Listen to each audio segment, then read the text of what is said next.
ঢাকার মধ্যে অন্য একটা ঢাকাতে আমরা এখন হাঁটছি, সেটা হচ্ছে ধানমন্ডি 4-এ। এই রাস্তাটা এত সুন্দর পরিপাটি, আপনারা ভিডিও দেখলে বুঝতে পারছেন। এবং ডানে বামে হচ্ছে সুউচ্চ ভবন, আর এর মাঝখান দিয়ে যে রাস্তাটা বয়ে গেছে, এখন হাঁটছি আমরা। এখন যখন ভিডিও করছি তখন প্রায় 6টার কাছাকাছি, ভোর 6টার কাছাকাছি। এবং এত সুন্দর রাস্তাটা, এখানে আসলে যে কেউ এর প্রেমে পড়ে যেতে বাধ্য। আমি তো প্রায় এর রাস্তা প্রেমে পড়ে বারবার ঢাকা ছুটে আসি শুধুমাত্র এই রাস্তাটা দেখার জন্য। এবং এখানে ঢাকা শহরের মধ্যে যে কোলাহল, যে গ্যাঞ্জাম, নোংরা পরিবেশ, সেই যে বৈশিষ্ট্য ঢাকা আছে, ওখান থেকে এই ধানমন্ডি অন্তত এই জায়গাটা বের হয়ে এসেছে। দুলাভাই, এটা কীভাবে সম্ভব হলো? এটা আসলে এই রাস্তাটা ডেড এন্ড, তো মানে এইখানে সামনে লেক। আচ্ছা, লেকটা মানে নিয়েছে। লেকটা কোন দিকে আছে? লেকটা এখান দিয়ে ডানে, যে এইটা 4-এ, আচ্ছা তারপরে 3-এ, আচ্ছা 3-এর পরেই লেকটা এসে ওই সাত মসজিদ রোডে লেগেছে, ঠিক ও। এই পাশে এটা লেগেছে। ইউ লুপের মতো একটা জায়গা। আচ্ছা, আচ্ছা। এর ভিতরে এই 3টা রোড, এই মেডিনোভার এই রোডটা 5-এ, আচ্ছা এই 4-এ, আর 3-এ যেখানে হুমায়ুন আহমেদের বাসা আছে, আওয়ামী লীগের যে পার্টি অফিস আছে, ও ওই একটা রোড 3-এ, তারপর একটা 2-এ আছে ছোট একটা স্পেস, ওইখান দিয়েই লেকটা শেষ হয়েছে এইখানে। সেটা এখানে গাড়ি ঘোড়া চলতে পারে না। এবং রাস্তাগুলো প্রায় 100 ফিট করে চওড়া। এত স্পেসিয়াস রাস্তা আসলে ঢাকায় এখনকার কোথাও কোনো সোসাইটিও আসলে ছাড়ে না। 100 ফিট চড়া এই রাস্তাগুলো। 100 ফিট চওড়া। তো যে কারণে এই রাস্তাগুলো, এই বাড়িগুলোর সৌন্দর্য এবং বসবাসের জন্য অনেক উপযোগী। এখানে খুবই সবুজে শ্যামলে ভরা, প্রচুর গাছগাছালি এবং পাখির কলতান। সকল প্রকারের পাখিরই শব্দ পাওয়া যাবে এখানে। গাছপালা ভরপুর একেবারে। হ্যাঁ, ঘুঘু থেকে এবং ছোট বিভিন্ন শারক শালিক এই ভরা এই জায়গাটা, কারণ পাখির একটা অভয়ারণ্য বলা যায় এখানে। ঢাকার মতো জায়গা তো অভয়ারণ্য হতে পারে, কল্পনা করা যায়। এই যে গাছগুলো দেখলে বুঝতে পারা যায়। ঘুঘু পাখির ডাক শোনা যায়। আর এই যে এই পর্যন্ত কিন্তু শেষ, এখানে যাওয়ার কোনো বুদ্ধি নাই। লেক, এখানে এই যে লেক, আর এই পাশ দিয়েই মানুষজন এই লেকের পাশ দিয়ে হাঁটে। ও। হাঁটার জন্য একটা সুবিধা, যারা সকালে হাঁটার অভ্যাস আছে, আচ্ছা বিশেষ করে ডায়াবেটিক রোগীরা তো হাঁটেনি, আরে হ্যাঁ। এর জন্য খুবই সুন্দর একটা এই যে এই যে লেক চলে গেল, হ্যাঁ, হ্যাঁ এইদিকে এই যে। আর এইদিকে লেক চলে গেল। ও, আর এই হচ্ছে সেই লেক, আর লেকের পাড়ার হচ্ছে রাস্তাগুলো এইগুলো।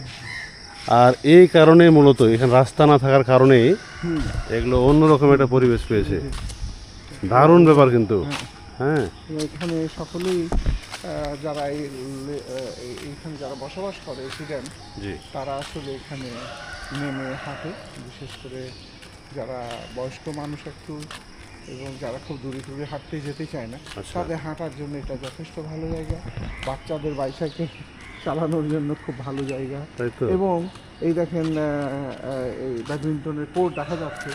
যেগুলো। বছরের বেশি সময় ব্যাডমিন্টন খেলে ছেলেপেলেরা। ও, গাড়ি ঘোড়ার তো মানে ঝামেলা নাই চলাচলে। গাড়ি ঘোড়া ঝামেলাটা নাই যেখানে। হ্যাঁ, এই কারণে খেলাধুলা করতে কোনো ধরনের অসুবিধা, সাইক্লিং করতে, এক্সারসাইজ করতে কোনো ধরনের অসুবিধাই এখানে তো হয় না।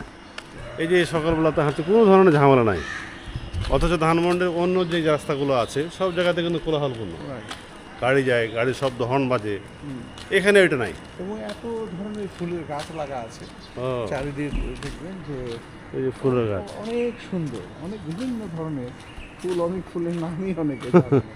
এত, এবং কিছু কিছু গাছ আছে অনেক ঐতিহ্য, অনেক পুরনো, কতদিনের পুরনো যায় না, কিন্তু গাছগুলো আছে। এই যে এই গাছটা তো আনকমন মনে হয়, কি গাছে মনে হয় জানি না। Right. কড়াই গাছের মতো, তবে অনেক সুন্দর, অনেক সুন্দর। মানে সুন্দর বেলি ফুলের গাছ। বেলি ফুলের গাছও আছে। হ্যাঁ, বাহ, দারুণ একেবারে। একটা বিষয়, যে গাছটা আমি জানি না, এটা মনে হয় কোনো কোনো সময় মৃত, কিন্তু ঠিক এটা জীবিত হয়। এই গাছটা, হ্যাঁ, এই গাছটা জানি না কিছু গাছ। হ্যাঁ। ওর গোড়াটা দেখেন কত বছর আগেকার। যে তাই তো, গাছ। বহুত পুরনো গাছ, বহুত পুরনো গাছ। বেলি, বকুল, হ্যাঁ, এই ধরনের। এই বিল্ডিংগুলো একটু একটু পুরনো মনে হয় না? হ্যাঁ, এটা পুরনো, প্রথম দিকে পুরনো, তখন বিল্ডিং হয় আচ্ছা। তখনকার হাউজিং, এই যে মাল্টি স্টোরিয়ার বিল্ডিং, ও তখনকার এগুলো আরবান ডেভেলপমেন্ট আচ্ছা। ডিজাইন অ্যান্ড ডেভেলপমেন্ট কোম্পানি ওরা করছে। ও এটা একটা খুবই হিস্টোরিক বাড়ি, খুবই সুন্দর একটা বাড়ি। এটা খুব হিস্ট্রিক বাড়ি এটা। দোতলা বাড়ি, হুম, দোতলা বাড়ি, চিন্তা করো ঢাকার মতো জায়গায় দোতলা বাড়ি। আর তারই পাশে দেখা গেল সুউচ্চ ভবন, এগুলো হচ্ছে মডার্ন, এগুলো আলট্রা মডার্ন।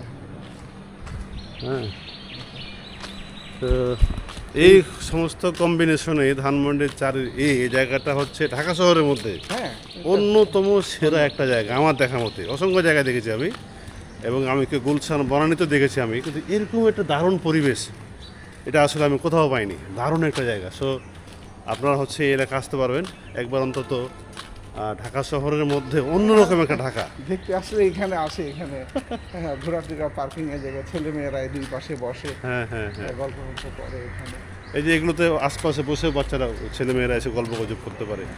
মানে এই জায়গাটা আসলে একটু এন্টারটেনমেন্ট জায়গা একটা। হ্যাঁ, এবং গ্রামের একটা অদ্ভুত একটা সুন্দর, এই যে বট গাছ দেখছেন, বট গাছ, এই যে এই আমরা অনেকে এসেছি যারা গ্রাম থেকে এসেছি, হ্যাঁ। আমরা এই বট গাছে বসে চাটা খাই, তাই তো, একটা আনন্দ আর কি, দারুণ ব্যাপার। গ্রামীণ একটা যে টেস্ট হুম, এখানে সেটা এখানে সেটা ফিল করা যায়। বাহ। আবার এই যে এখানে সরাসরি রাজশাহী থেকে সংগ্রহিত কেমিক্যাল মুক্ত আম, লিচুর মেলা, এই সরাসরি আমও পাওয়া যাচ্ছে আমের মৌসুমে।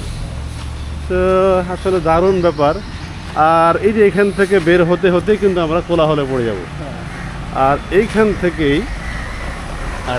থেকেই আমাদের শুরু এই দিকে, এই জায়গাটা এখানে অন্যরকম।